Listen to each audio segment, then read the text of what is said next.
Kahalo Yahweh Bashim Yahushai, Bashim Akakadash. Double honors to the elders and apostles of Great Millstone and rule well. I am not a member of Great Millstone. However, I've entered into their labors. Peace, mercy, and blessings to the sincere brothers and sisters doing this wherever you are, whatever your lot may be. Something was I woke up with something on my mind this morning, so I started jotting down precepts throughout the day while I was taking care of some business, and these are what I came up with. Abaratazat, some more come up, but P and H stands for pride and humility, or I'll probably title it something of like pride, humility is better than pride, or something along those lines. But the point being is Yahweh Bashim Yahushua has been taking me through a couple of things, nothing too serious yet, at least, but we don't know what our walk is, but he's been taking me through a couple of things and allowing me to see what this walk is like, especially for those of us who are in this thing, or sub 5 years. And what I was thinking was that you get to a point where you have enough knowledge, enough to do your videos or whatever it is that you're doing according to the word, according to the scriptures. You have enough to do, that enough.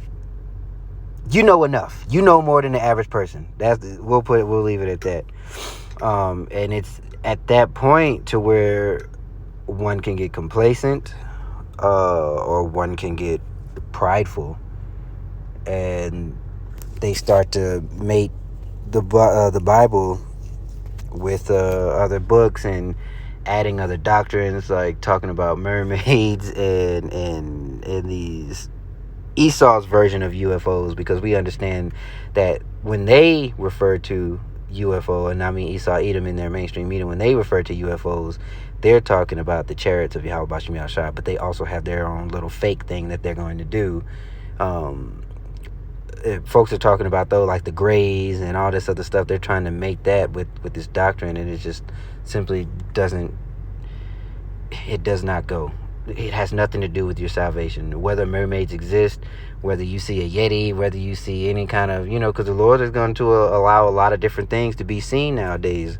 Will they be there? Maybe, who knows? Because the scriptures do say men's heart will fail, or, let me see.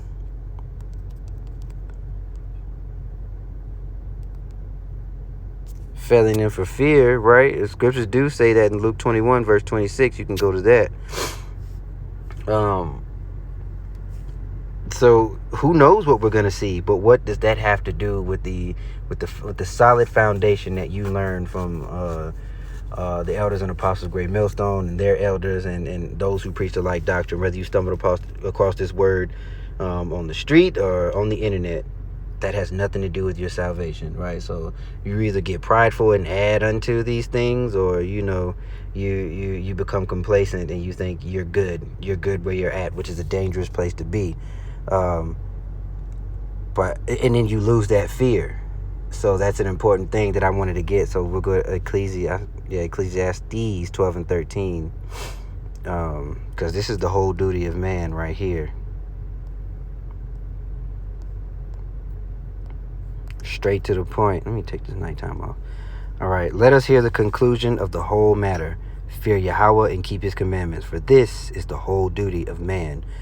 All right. For God shall bring every work into judgment with ever secret thing, whether it be good or whether it be evil.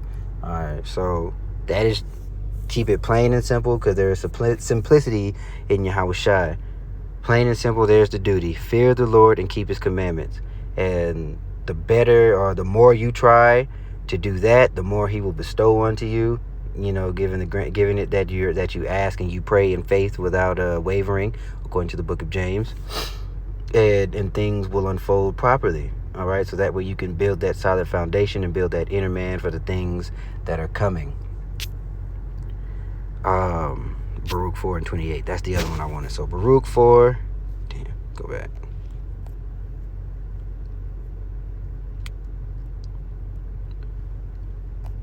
Yet again, straight to the point. For as it was your mind to go astray from Yahweh, so being returned, seek him 10 times more. All right. So we currently go off. We have gone off as a nation And we went deep and far into sin, whether it be through the Christmas now, Christmas, right? Through the Christian church dogma, or whatever you were into. We went deep into sin. We broke that covenant while we at it.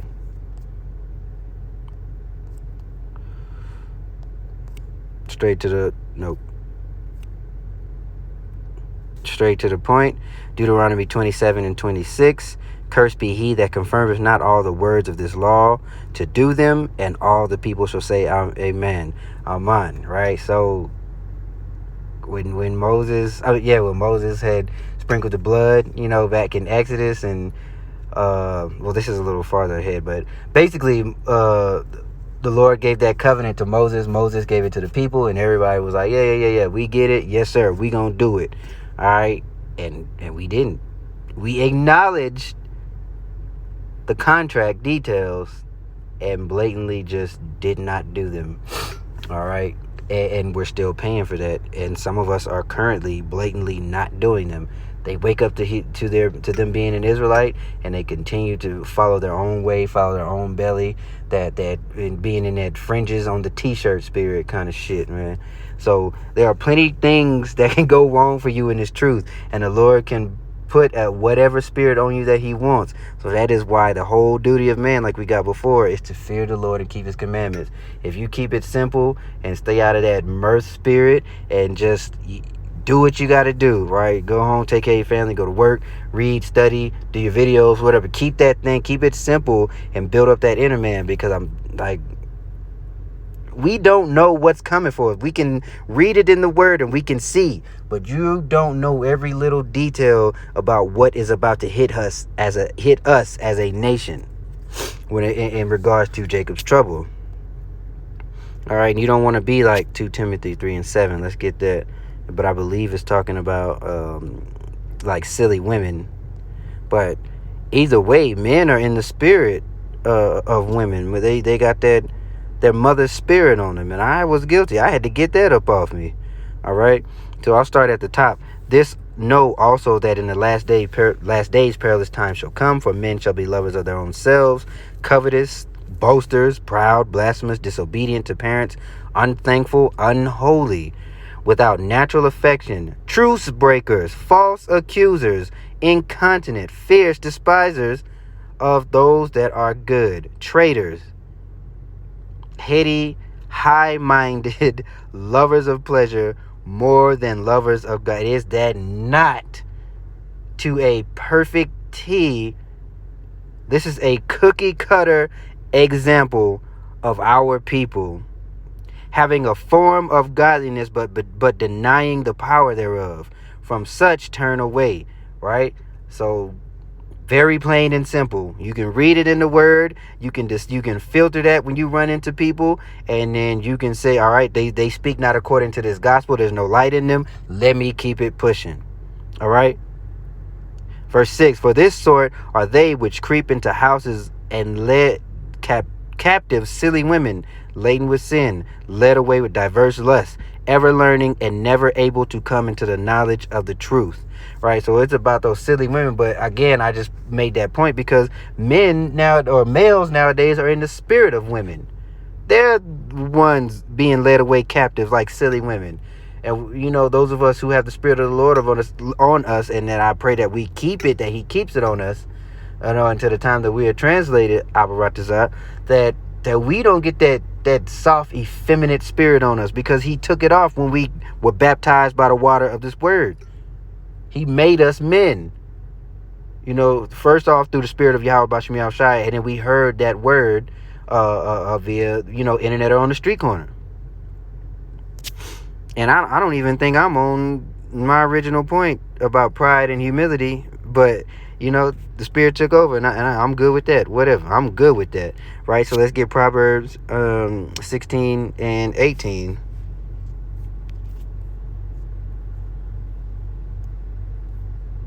And again, we'll go straight to the point. Pride goes before destruction, and a haughty spirit before a fall. All right, so trying to rein myself back into the original point of the video. That is what some of us or some of our people you'll see will do. They'll either get complacent and be lukewarm, or they will be prideful. And you want to avoid both of those, because the beauty of these scriptures is a perfect balance. And when you have to just learn that on your own. You have to get that feeling of a perfect balance on your own. But pray for it. I am living proof. Yahweh Bashim Yahshua will give you things. If you are sincere, he knows he knows what you're saying. He knows what you do. You know, every hair on your head is numbered. He created us. So he knows everything. It ain't no point in trying to front. So if you try to find that balance, and you're prayerful in finding that, and making sure that you want to remain in his will and remain in good graces, right? Praying that he orders your steps, that every step that you take is in line with Yahushua as he wanted us to live. The Lord's gonna look after you, but that's a faith thing, right? Let him ask. That's in the book of James. Let him ask without doubt, right? Roughly paraphrase. So you got to remember these things, because it's practice. You're practicing. It's like swinging a sword in practice. You got a wooden sword and you swinging it at a dummy. But pretty soon, a real enemy is going to come, spiritually speaking, of course. And you're going to have to actually implement your foundational structure of defense and attack. It's not always, this society is not, you're not always going to be able to go to the grocery store, and women ain't always going to be able to do the foolish shit that they're doing now. Times are changing. Things are happening. So I believe that's it. That's all I wanted to get. The point has been made. Repent, keep praying, ask the Lord according to things that are in his will. Hold fast, all right? Whatever it is in your lot to do it, and try as hard as you can, because the Lord is going to take you through some ups and some downs, and make sure you learn when you're down. Learn when you're transfer, and be patient when you're transferred to a lower state. It will help you in the long run, guaranteed. So, shalom.